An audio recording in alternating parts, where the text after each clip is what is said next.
Here it will become interesting. We'll talk about text inputs, radio buttons, and checkboxes. Basically, fundamental elements of forms. And we will start with a text input, the most common one. On one line it starts with input, that's the keyword for a text input. On line 6 it's a closing tag. Actually, to be precise, input does not require a closing tag, but just this one. So it's up to you if you leave it like this or you close it.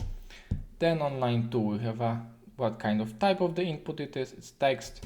We give a name, we give a max length of the input and placeholder. So it will be the text displayed when in this text input. There are many others fields which you can have upper type, name, max length, in placeholder, but those are the most common. And the code will give us something like this, and you can enter 1, 2, up to 15, because further I cannot. If we look in the code, you can see enter username gives enter username. You can see enter name. This is changed, so that's the placeholder part. Max length, let's say I can give it 4, 1, 2, 3, 4. More I cannot. I get back to 15. And the type and use and name it. It's for different purpose. So that's it about text input. About radio buttons, again we have input, now we have type radio, again we have name, we have value here also, very commonly used for the radio buttons, and we have ID, used also for text input sometimes.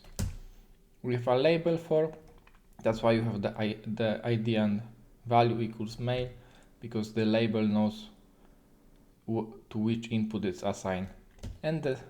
And together it forms a complete example of a radio button. The same for second one, for a female. If I open this one, you can see it's a male, female, like this.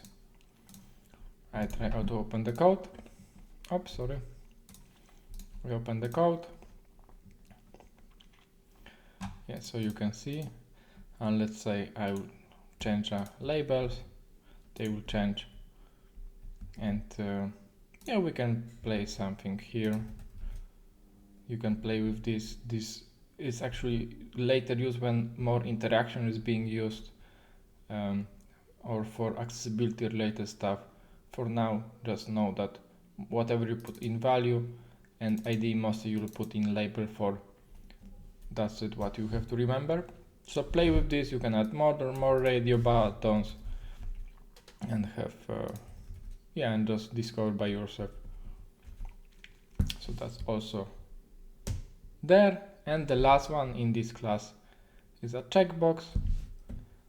Again, start with input, type is this time checkbox, and the remaining 3 we have seen already in previous examples. And again we have a label all together forming a complete example. And here is a checkbox. Yes, you can have more checkboxes. Up.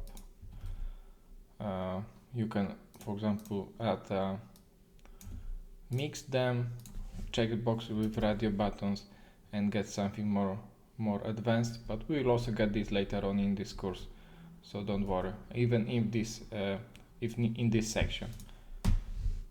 So that's it for this one. I hope you like it.